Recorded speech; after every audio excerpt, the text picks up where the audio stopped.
That moment when you realize your skincare is actually working. That's Rodan and Fields, the #1 female dermatologist-founded skincare brand in the U.S. Designed by 2 dermatologists who don't just know women's skin, they know how to formulate for it. Rodan and Fields, love what you see. Tap the banner or visit rodanandfields.com/Spotify to get your exclusive welcome offer. This episode is brought to you by Netflix. 3 couples, 4 vacations, a lot to unpack. Watch The 4 Seasons, a new series starring comedy favorites Tina Fey, Steve Carell, Will Forte, Coleman Domingo, and more in a hilarious and heartfelt love letter to long-term relationships. Based on the original Alan Alda film. Watch The 4 Seasons, May 1st, only on Netflix. You guys, I just found the most incredible Mother's Day gift. It's called Goldbelly. Goldbelly is this amazing site where you can get the most iconic foods from restaurants all across the U.S., shipped anywhere in the country for free in time for Mother's Day. We're talking cakes from Ina Garten and Martha Stewart, Magnolia Bakery's famous banana pudding, and New York bagel brunches. Make Mother's Day perfect with Goldbelly.com and get 20% off your first order with promo code MOM. That's Goldbelly.com, promo code MOM. Every idea starts with a problem. Warby Parker's was simple. Glasses are too expensive. So they set out to change that. By designing glasses in-house and selling directly to customers, they're able to offer prescription eyewear that's expertly crafted and unexpectedly affordable. Warby Parker glasses are made from premium materials like impact-resistant polycarbonate and custom acetate. And they start at just $95, including prescription lenses. Get glasses made from the good stuff. Stop by a Warby Parker store near you.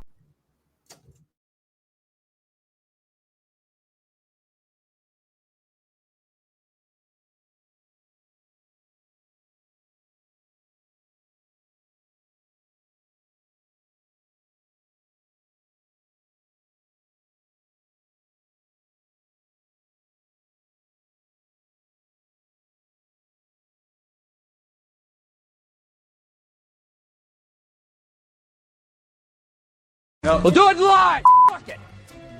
Do it live. I'll write it and we'll do it live. Thing sucks. For 4 months, we waited for this past weekend. Created content around this draft, around draft desires, draft rumors, done too many mock drafts. I don't know about you all, but one is too many for me. We've done multiple episodes basically saying the same things. We want this player, we don't want that player. Trade back, trade up, whatever. But finally, the draft weekend has come and gone, and now we get to talk about the fallout. Gentlemen, the rare Wednesday NFC roundup on a Tuesday. How you all feeling? I'm doing great, man. How you sound? I'm loving it. Great. I know you all are, because you all, from what I can tell, you all had great draft weekends. Great. Mm-hmm. All right. So with that said, let's talk about the fallout. So after the draft weekend, we're Tuesday. We're 72 hours removed from it. What's the power rankings? Let's get right to the nitty gritty. Let's rank these teams as they stand right now with the draft picks, free agency. Who's the number 4 team in the division? As far as the draft is concerned? As far as today, the number 4 team in the division after free agency, after the draft, who's the bottom B in the NFC North? It's the Bears. It's the Bears until proven otherwise. Even okay, maybe I'm not explaining my question good enough. After everything you've seen coming out of this past week, this past season, free agency and draft, you got the Bears at number 4. Yes. Okay. Foster, you agree? Dave? No, it's always the Packers. There you go. Packers. That's what I like to hear. That's always solid Solid. The Packers are bottom, so they stay at the bottom. Sidebar. How annoyed do you think Aaron Rodgers is right now after watching this?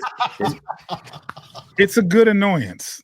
It's chef's kiss. After the Packers used their first 3 draft picks this past weekend to draft 2 wide receivers and a tackle. I know Aaron Rodgers is like punching air right now. Well, punching smoke clouds, wherever he's around at the moment. He's like, oh, now you want to do that? Now that I'm gone? Yeah, and I think they drafted like 7 or not drafted, but signed about like 7 more during UDFA period. I think it's great. I love a good petty. I love a good petty, especially when it's towards the ops. A-Rod, Packers, NC State, whichever. I love it. When it comes to power rankings after the draft, and I'm not talking about the draft, I'm talking the whole offseason that led to today, I've found 3. NFL.com came out with one, Pro Football Network came out with one, and Mike Clay of ESPN came out with one. Now, Mike Clay has all 4 teams in the top 10 for talent, talented rosters. All 4 teams in the top 10. Not surprising. All 4. This was the best division for the first 2 months of the league of the year, and it's still going to be a hell of a division. The only problem with it is we're going to beat up on each other. Detroit leads in all 3 of those rankings. Mike Clay had him 3rd, Pro Football Network 3rd, NFL.com had him 5th overall. Then came the Green Bay Packers. Now, this is where their analytical process goes down the shitter. Mike Clay has Green Bay at 5th, and then the other 2 at 9th. Then comes Mike Clay has Chicago at 7th, but NFL.com and Pro Football Network have them at 16th and 14th, respectively. And where they have the Vikings, my Vikings, Mike Clay has them 9th, and then 10th and 13th for NFL and then Pro Football Network. So mine I can excuse because there's the question mark about J.J. McCarthy not playing the game. But it's still pretty damn good.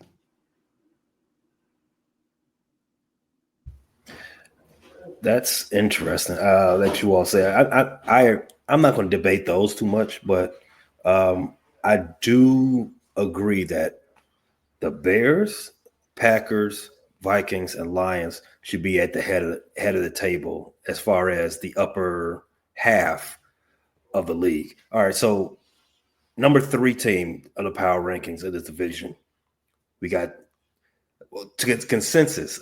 Actually, wasn't consensus. I disagree. The Bears are number 4, but you guys, who's the number 3 team as of right now in the NFC North? Vikings. It's only because of J.J. McCarthy not playing. Yeah. That's it. Otherwise, we'd be a lot higher. And he had his first press conference today, by the way, as the starter, QB1. There we go. They finally announced. He was finally announced as a starter? Yeah. Okay. Good. We'll come back to that. So last 2 teams, we have the Lions and Packers. Mm-hmm. Who's top 2 but not number 2? The Lions. Lions are obviously number 1. So let's start there. You guys are still the best team in the division, defending division champs. Let's talk about your draft. Let's get a recap of how your weekend went. Best pick, worst pick. How'd you like it? June, I'm gonna start with you. What pick did you dislike the most? Because that's probably gonna be your future All-Pro. Just a quick disclaimer. I never like any of the picks that the Lions pick in the draft. I'm just going to say that. I'm disgusted with the third pick of the draft for us. And I wasn't crazy about the first pick. The other picks I'm fine with. Foster, what about you? You said favorite pick and least favorite pick? Yeah. Favorite pick being probably Tate Radledge, the guard out of Georgia. Mm-hmm. That's my favorite as well. Second round draft pick. Mm-hmm. Least favorite draft. Probably Dan Jackson, the safety in the 7th round. Which, if you're gonna have a least favorite, why not let it be the 7th round? You're not mad at you for not liking the 7th round pick, right? So yeah, I would say least favorite, but I even see some value. I even see some value in him, possibly. Value in the 7th pick. Okay. All right. I don't see a tight end on there. What happened? You guys took them all. Oh, don't blame us. You didn't get tight end until our last pick. Yeah. The Bears definitely updated their tight end room. We'll come back to that in 1 second. Dave, Vikings, how was your draft weekend? It was, besides a lot of work on the Vikings first and goal side, it was satisfactory. We got Donovan Jackson in the first round, guard out of Ohio State. A lot of people have had him as number 3 guard. Some people had him as the number 2 and possibly even number 1 guard, depending on how you rank guards. It was weird in the fact that during the draft, after we got through those top few picks, suddenly the offensive tackles started going and the defensive tackles started going and then the guards started going. And you had this big push of these runs of the offense and defensive linemen. And that bumped everything else down. And, of course, as everybody knows, my draft crush was Gray Zabel. He went at 18 to Seattle, where I predicted he would probably go. He did go. That left us with Donovan Jackson. And we selected him. People say, well, David's a reach. He was, by consensus board, he was the number 36 on it. And you guys picked him at 24, which is, he wouldn't have gone past Houston in the next selection at 25. And we knew that. So we snagged him. And I think it is good. He's going to be the third lineman that we replace on the offensive line this year. And we've gotten better. That is exactly what we needed to do. And then we didn't have a pick until the 3rd round. We grabbed Ty Felton out of Maryland, quick, very quick. He runs a 4.37 or 4.47, something like that. He's a speedster. He's going to take the top off. He'll be one of our fastest wide receivers, but he's skinny. He's almost 6'2" and he weighs 185 pounds. So he's got to be developed, and I think Keenan McCardell, our wide receiver coach, can do just that. And then after that, we got Georgia, Tyrion Ingram Dawkins, rotational defensive tackle, who shows tons of upside and has the ability, just needs to learn it, which is good. And then our biggest move of the draft was a trade down in round 5 from pick 142 to 172, because we traded for our backup quarterback. Didn't mess with the compensatory pick formula, nothing. And we get Sam Howell from Seattle. North Carolina. Well, Seattle, Washington football team, and then North Carolina before that. Tar Heels. Yeah, for $1.1 million. And what is interesting about Howell is that when Kwesi Adolfo-Mensah and Kevin O'Connell became the new power structure in Minnesota, they were high on Howell and thought about drafting him in 2022. And they didn't. They like him a lot. We attribute him to a younger and more talented Nick Mullins. He's a chuck it and it type of quarterback, a YOLO quarterback, but he's got some skills. And if he gets coached up and refined, he could be a very, very good NFL quarterback. And hey, KOC School of Quarterback Reclamation is back in session. It's going to be interesting, but that's the biggest ones. And then we got a couple of 6-rounders that we turned into. We had started with 4 picks. We turned it into a grand total of 5 picks plus a backup QB. I'm happy. Wasn't flashy, no sizzle like last year, just pure meat and potatoes. Meat and potatoes, no sizzle. Someone watching Sacred, they want to know, how do you think the Vikings will do this year? They think the O-line has had a major upgrade, but the secondary is iffy and the quarterback is unknown. Dave, if you had to put a number, a record, you're prognosticating the record today, April 29th. What do you think the Vikings record would be in 2025? 10 to 12 wins. 10 to 12 wins. A bit of a regression, but that's bound to happen. Well, we all play the same divisions, and the division got harder. We all played AFC South last year, and that was a cakewalk. Yeah, I don't think the division's got any more difficult. I think the AFC North's kind of sucked too, but well, I hope so. You got the Steelers and the Browns, and could be. Two mid teams, and 2.5 mid teams and 1 great team. That's my opinion. That's my opinion. I think Baltimore is the cream of the crop, as my boy Randy Macho Man Savage would say. Okay, no, answer Sacred. He says QB's unknown. I think JJ McCarthy is going to ball out, and he's going to be the best quarterback of the class. Mark my words. When all is said and done, spicy. He's going to be the best QB of the class. And as far as the secondary, it's a weak link system, and they are functional. I think they're going to be good, not great, but with the improvement on the D line for rushing with Hargrave and what was the other one? I think we're going to make a step up, and that helps the secondary. So that's why I'm bullish on the Vikings being a 10 to 12 win team. Better than Daniels. Yes. Overall. Now, it would be fun is to see him in the NFC Championship. Well, it would not be fun for anybody from my side. Chicago Bears. Let's talk about our draft real fast. So the Bears surprised most of their fan base by picking a tight end in the first round. Colston Loveland out of Michigan. Yeah. Michigan. Your boys. Yeah. Your boys.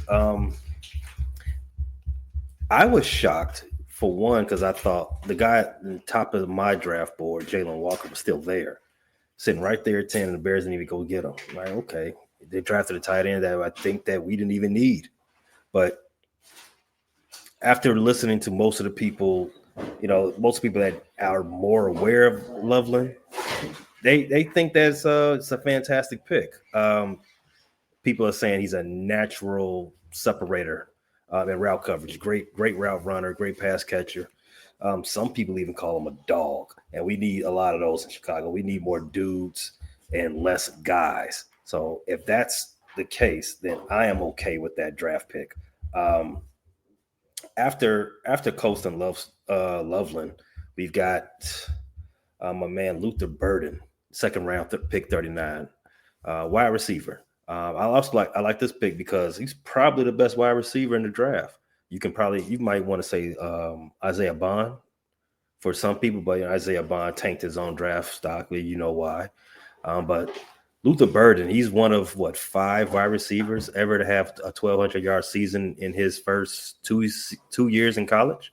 So he was a surprise for the Bears to get in the third at 39. If he had came out the year before, they were saying he was a top 10 pick. That's how good he was. So with those two picks together, if you just say Loveland, let's just call it. If you say Loveland is a more of a offensive tight end versus a traditional tight end, and you pair him with Burden, the Bears got the two best pass catchers in the draft. If you want to look at it that way, no, I would prefer to look at it that way. I bet. After that, I think the Bears' rest of their draft was. I would grade it this draft, and I'm saying after the first two picks, I would grade this draft better than they had last year. Just for the simple fact that they didn't mess up and reach with a later a mid pick the same way they did last year. Now, some people will say Hippolyte is I don't know if I'm saying his name right. Hippolyte is a reach, but he ain't a punter. He ain't a punter in the fourth round. Even if he ends up just playing special teams, he ain't a punter. I would take that 9 days out of 7, 9 times a week. So this guy Hippolyte, he's an athlete at least. He ran a 4.44 flat, or some say a sub 4.4. So I'll take that as someone who can actually play on the side of either offense or defense over the punter we took in the 4th round last year. So I'll definitely grade it in that respect. So if to bring the whole draft together, I would probably give the Bears a, I don't know, B minus. I think B might be a little too high, but just because I always want to see more of what they do with these guys. But it was an okay draft. It was fine. It's not a. I'm definitely not gonna put it on a level of an A because you didn't get one of those elite names. You got guys that you're like, okay, I can see us doing something with that. You definitely see Ben Johnson's fingerprints on that first pick that we made. Definitely because they say Detroit had a lot of 12 personnel under his watchful eye. 4th most touchdowns out of 12 for personnel during his tenure as an offensive coordinator. I'll take that. If that's what we're going to do in Chicago, so be it. Or if this is the beginning of the end of the Cole Kmet era, okay, whatever. Let's see what happens. So I'm not down on this draft. I like it. I'm interested to see what happens.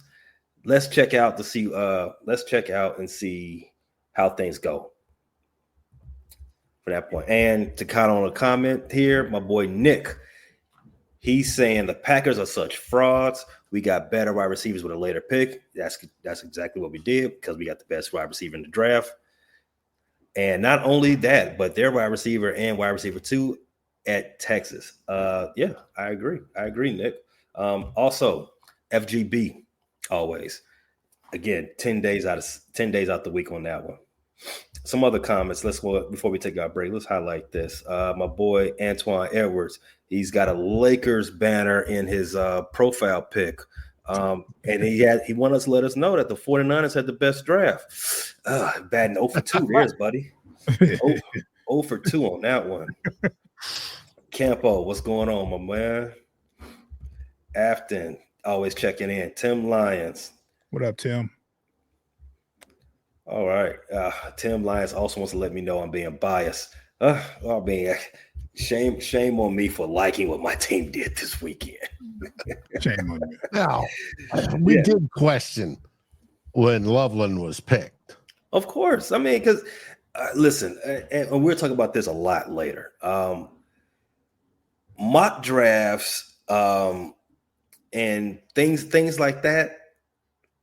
I think we all need to realize what they really are. They're content, right? They're things that people put out to get clicks, to get a reaction. They're not necessarily the Bible. No one had Loveland in the top 10. People had another player noticeably in the top 10. It didn't go to top 10, right? We'll talk about him later. Yeah. So if you don't have scouts or NFL GMs actually putting their names on mock drafts. Let's just start assuming that this is just stuff to keep us interested until the actual day comes. So none of it matters. I've never said it does, and I would definitely tell you one thing, June. None of that stuff matters, and one thing another. We're a country of haters. What? We're a country of haters. Everybody's got to hate on something, right? And if you want to hate on the mocks, cool. If you got to hate on who was actually drafted, when, and where, cool. It's what we do. Well, here's the thing. We're talking about ranked players, right? And we're not talking about mock drafts. If you're saying you got the best wide receiver and the best tight end in the draft, you're going to get an argument because there were arguably wide receivers and tight ends ranked above the ones that you pick. It's not about a mock draft. It's about those go off rankings. Well, it's about rankings.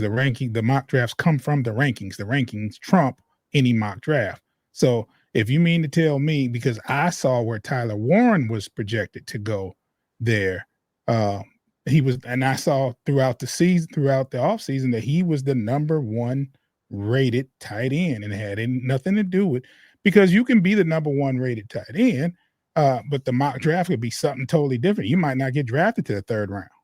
So that's different things.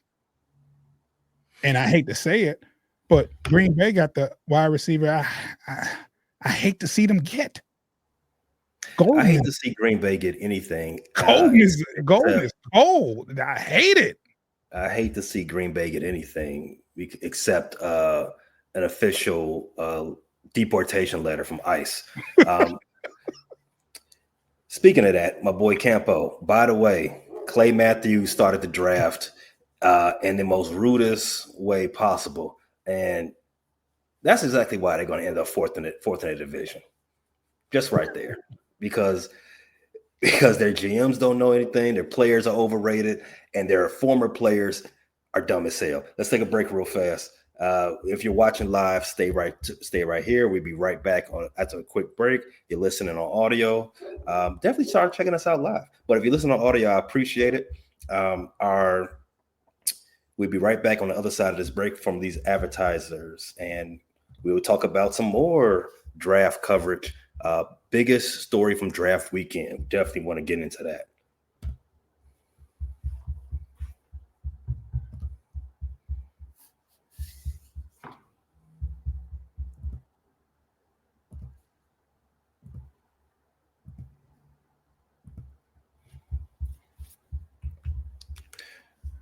Guys, we just hinted at it about certain players being drafted later than expected.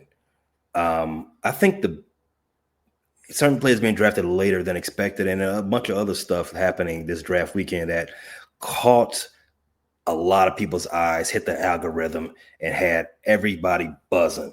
So I'll start with you, Dave. What was the biggest story from this draft weekend?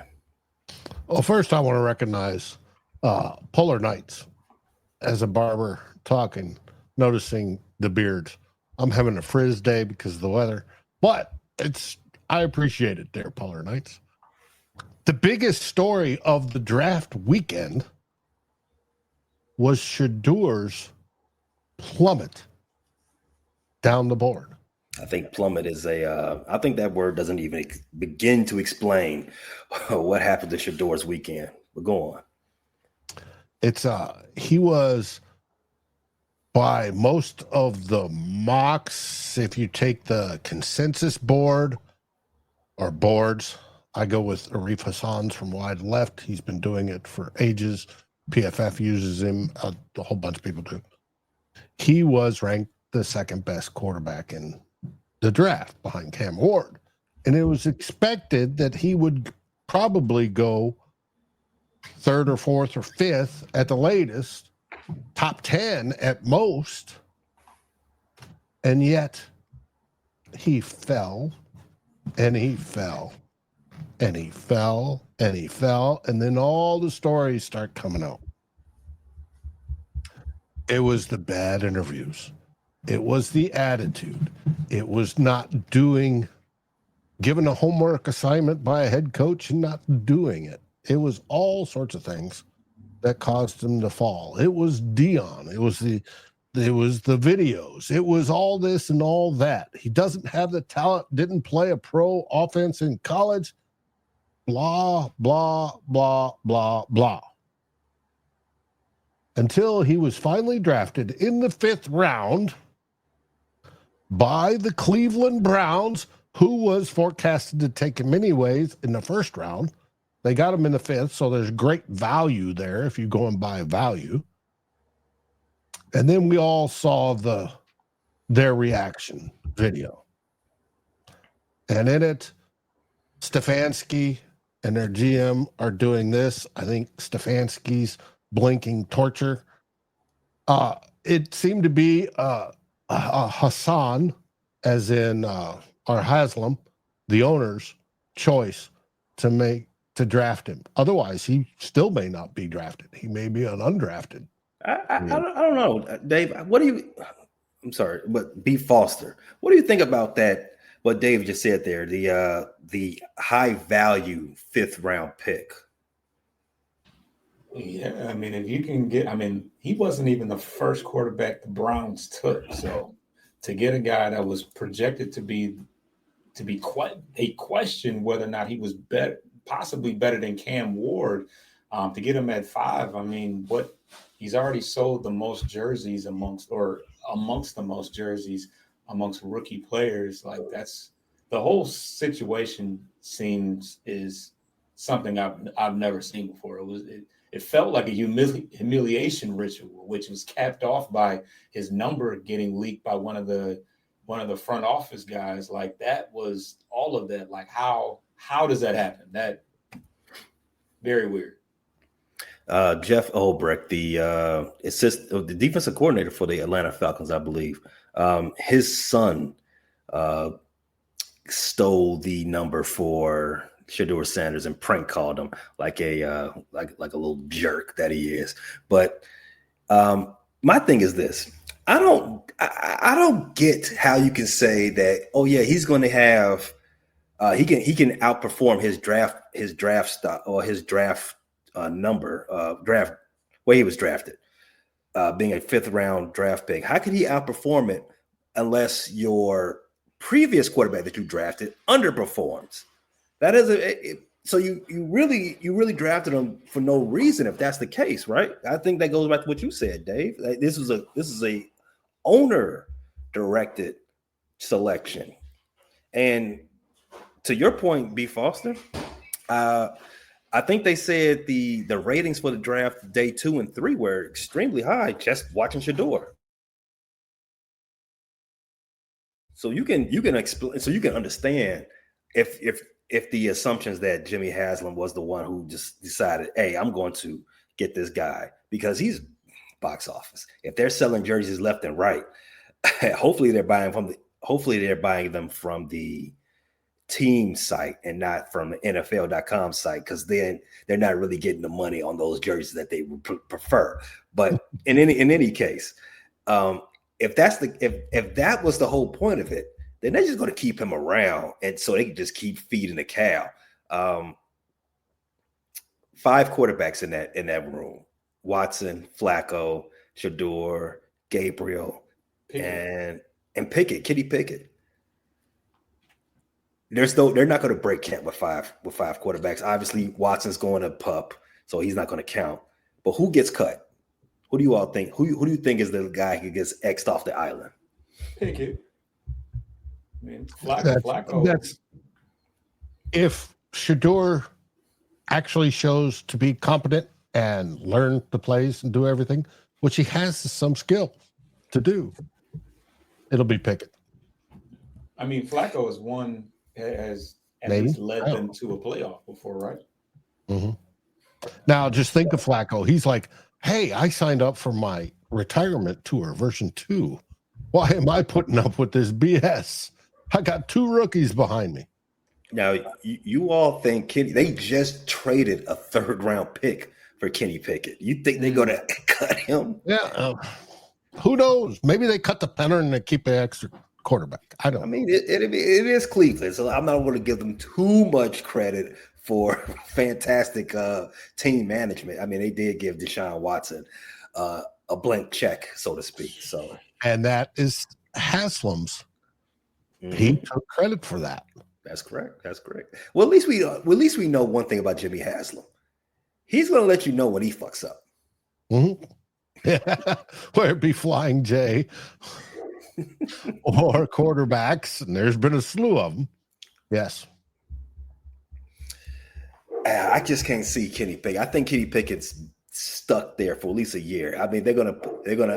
This will be the third year of his career. He was brought in to be the starter. They say, "Yep," immediately put chair right from underneath you. Is he going to be QB2 though? Is he going to be the back? See, Pickett. If Pickett sticks and Flacco starts, I'm saying Pickett's probably the backup. Yeah, but you don't want a rookie as a backup, not as a QB2 that comes in and a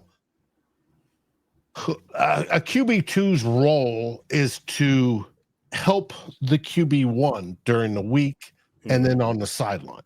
Now, if something goes wrong with the QB1, the QB2 comes in and finishes the game. Now, whether the next week the rookie gets upgraded, one of the rookies gets upgraded to QB1, the QB2 then stays the same because he's in that support role. He's got the clipboard. He's got the earpiece. He's got all of that stuff.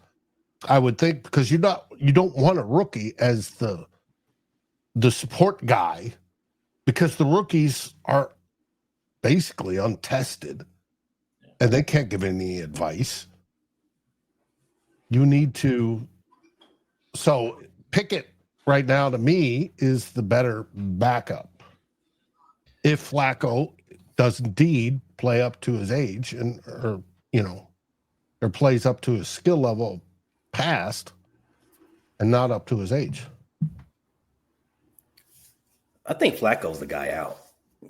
Could be. They don't. I mean, he's a free agent. He's 78 years old. It makes all. If those two rookies, Gabriel and Shaduer, they come in and they have a decent off season. They take the momentum into training camp. The pressure's on Flacco. It's battle tested, so. I mean, yeah, he took them to the playoffs most recently. I mean, the person they should be getting rid of, they can't, unfortunately. I mean, they lose a third round pick, they gain a first round talent in the fifth round. Is that not even? Yeah. I mean, look at Brock Purdy, right? Same situation with the San Francisco 49ers. They traded up in the first round to draft Trey Lance. Bust.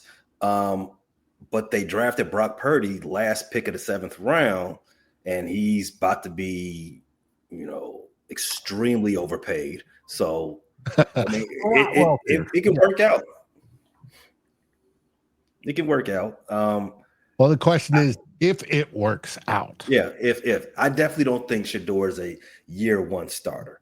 I don't think that's what's going to happen here. And for where he is in his maturation rate, because I don't think they thought he was a year one starter before the draft. I don't think any team thought that was his outlook. Yeah, but if you draft him, especially in the top 10, he's going to start.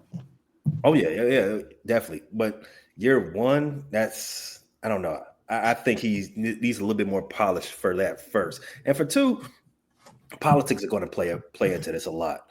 You have Kenny there, you have Gabriel there, who you took in the third round. Watson's still on the team for however many more weeks, however many more paychecks. And Shaduer, if you make Shaduer even QB2, I think the politics on that one is going to be crazy because the fervor behind him, if the starter is Cheeks, the push to get Shaduer into the game from everyone, including his daddy, is going to be crazy. Which is what they were, which is what everybody was avoiding. I don't know why they should though. I mean, Deion's a magnet, man. I guess if you got Deion, on your camp, on your sideline, Colorado showed you. That's bucks. I did read this morning where Deion was offered an interview for a coaching position on the Browns. Oh God! I saw a tweet. That makes total sense. Because with Deion there, who has head coaching experience, and his kid there, a head coach would be like, "Oh, if I screw this up, it's my job," and then probably Deion gets it next. So maybe Stefanski's thinking, well, maybe if I can bring in Deion as part of the team, that may not happen. The other thing, but to that point, Dave, I've always hypothesized I don't think Deion is really a coach. I think he just really wants to coach his sons. So if that does happen, that's crazy. That it will be a circus in Cleveland. You have to the lights you haven't seen since LeBron was in town. But hey, they want that bread. I mean, Deion comes with a lot of cachet and a lot of cash. I like it. I like it for him. I got one more thing we want to talk about before we get out of here. So now the draft season is over, and we know we start the draft season with the Underwear Olympics. We see a lot of physical specimens, right? The conversation that's been going around the internet this last few days is the 100 versus the gorilla. I want to talk about what are the NFL players out there that you will want to draft to be in your 100 to beat a gorilla? I'm gonna kick it off. Let me get Aaron Rodgers and let me get a clone of not Aaron Rodgers. Let me get Aaron Donald and let me get a clone of Aaron Donald and let's go out there. I got two right ready. I'm taking this gorilla down. Pause. Yeah, no, I was definitely thinking Aaron Donald. Maybe some of the Watt brothers. I feel like they're got some screws loose. It might be, I don't think they got a chance, but yeah. It definitely big round bellies on both sides of the ball. Oh yeah, it's Dave. Listen, gorillas. They're offensive linemen. They're 6'4", 6'5", 400 some odd pounds. You definitely gotta meet with meat. Pause. You gotta have a lot of the big guys out there, and you gotta have some guys out there that's gonna tire the gorilla out. So you gotta have some speedsters. Gorillas don't have good endurance. Let me get some Tyreek. Hill out there, just to run around and run over circles. Drop off some baby mamas one along the way, and some felonies. Let's trip them up. But you're also going to need some meat shields too. Aaron Rodgers, number one. Yeah, to tire him out. Yeah, yes. As he thumps them. Right. Jordan Love for 2. Okay, I see where you're going. And then the big guys come in and do it the smart way and all at once, wham. Oh yeah, he gets tired throwing Aaron Rodgers off the pavement a few hundred times, like Hulk did Loki in Avengers. Then you got your James Harrison. Shout out to Tim Lyons. You got your Aaron Donalds. You got your Watt brothers come in and finish the job off. We taking that gorilla down, fellas. All right. Let me think. Somebody else. Who's another? I know there's got to be another good meat shield. We can't just have 2 of them.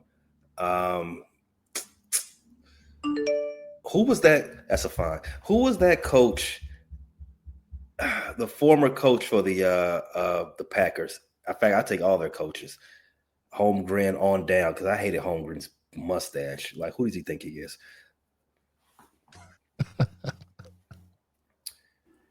The one that ended up coaching for the Cowboys, or McCarthy? Oh yeah, throw McCarthy out there too. Yeah, that's a good one, Foster. We didn't have enough Cowboys out there. Dak, meat shield. Yeah.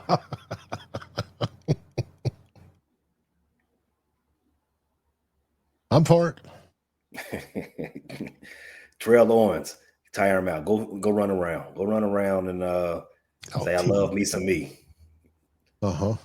Give me some I love me is me. That I love me some me. That would disorient any gorilla. Who else? Who else can I throw out there? Nick Bosa. Mm-hmm. Meat shield. I want let him lead the first wave. I don't know, man. Just give me. In fact, I don't know. I don't think we need to make a whole different team of guys. I think we just get 50 Lawrence Taylors and give them a mountain of that Tony Montana pure yayo. I think they could take them out themselves. Could be. Hey, Jerome. All right. So after coming up this week, we've got a lot of content that's got to break down the draft and possibly get into some more things headed into the weekend. As you know, it's baseball season, basketball playoffs. B. Foster, what you all got coming up on your channel? Yeah, we're definitely going to be breaking down the draft picks in more depth coming up. Obviously, we got the Pistons who are, if we're talking about the channel as a whole, the Pistons are fighting for their playoff lives tonight. So we'll be covering that, and hopefully we'll have some more to talk about as far as the playoffs are concerned. But the Tigers are holding on to first place right now. They lost the first of 3 to the Houston Astros. We put them out of the playoffs last year, which is way more impactful than what they got going on. But hopefully we can win the next 2. You can find all of that on Bleachers to Speakers YouTube channel and wherever you get your podcasts.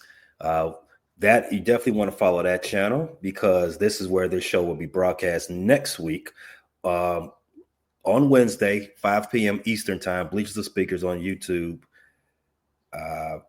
Also in association with the Fans First Sports Network. Dave, you all did 18 hours of draft coverage over the weekend at Vikings First and Skull. What else you got? You can't possibly have any more draft coverage at your channel, but what else do you have coming up this weekend? This week? Last night we did break down on an episode called "It's All About Donovan Jackson" over on Vikings First and Skull with Real Forno. We talked about him and getting our backup quarterback. Tonight we have Sal Spice at 8:15 Central. She's got a guest, Eric Thompson. She's probably going to be talking about going to the draft party and picking on the Packers during it. She's put up some shorts. They're absolutely hilarious. I suggest you go partake. And then the Real Forno show for normally Wednesday night is going to be on Thursday night this week because I've got final walkthrough on the new house tomorrow. And then we have 2 old bloggers on the weekend. And then we're going to be talking about mini camps. But you can find us over at Vikings First and Skull YouTube, Vikings First and Skull on any of your podcast aggregators. And if you can't find us on there, let us know. We'll add it to it. But we're on all the major ones. And also over at Fans First Sports Network, you can find written product under the Vikings tab or go VikingsFirstandSkull.com and it drives you right there. And we love it. Oh yeah, great. It's a fun channel. I love Vikings First Skull. I love checking in on my boys over there at the Bleachers Speakers as well. Just to troll. Thank you for hopping on this weekend. Oh, anytime, Dave. The invitation was very warmly accepted, and I will definitely do my best to just jump on it and help out what I can. But I love jumping on No Diddy. I love being a guest on your channel, Vikings First Skull. I love jumping in and participating in the conversation with the boys over there at Bleachers and Speakers as well, even if I just got to troll you guys every now and then. But definitely want to follow those 2 channels. Over at the Frustrated Chicago Sports channel this week, we are going to break down the draft, our first draft, massive breakdown. We're going to get that out to you tomorrow. We got some more film breakdown from our two big draft picks, Luther Burden and Colston Loveland. And before we start getting into more of the OTAs and expectations that we have for the draft, and the question that we want to ask is, did Ryan Poles do a good job this time? My opinion of that is he has to show it. He has to show.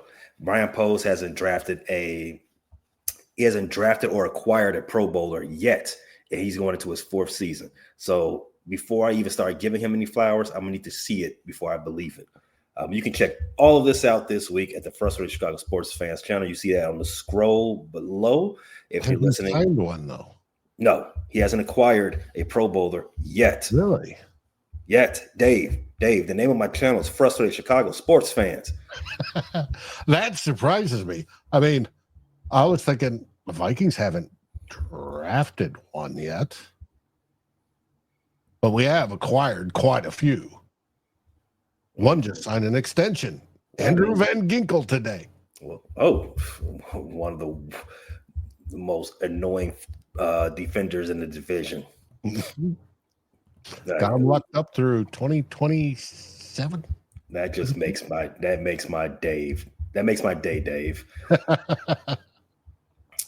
In any case, on the way out, we always give our parting shots, our colloquialisms, if you will. Dave, what do they say in Minnesota? We always say Skull Vikings and FTP. All the way. Foster, for Detroit Lions, Detroit basketball, Detroit Tigers, what they say up there in Michigan? Roar. Tigers and Lions roar. Are you sure you're not fourth in the power rankings? It sounds like you're fourth. Hey, I can do it for you. There it goes. What he said. What he said. And in Chicago, we always tell you like this. The Bears. See you next week. See ya. Thanks for listening to this latest edition from the Frustrated Chicago Sports Fan channel. Whether you listen to this on Apple Podcasts or Spotify or watch it on YouTube, make sure you like, subscribe, share with a friend, and hit the notification bell so you never miss a drop. And all my homies from Chicago, we say three things: bear down, go Cubs go, and sell the team, Jerry.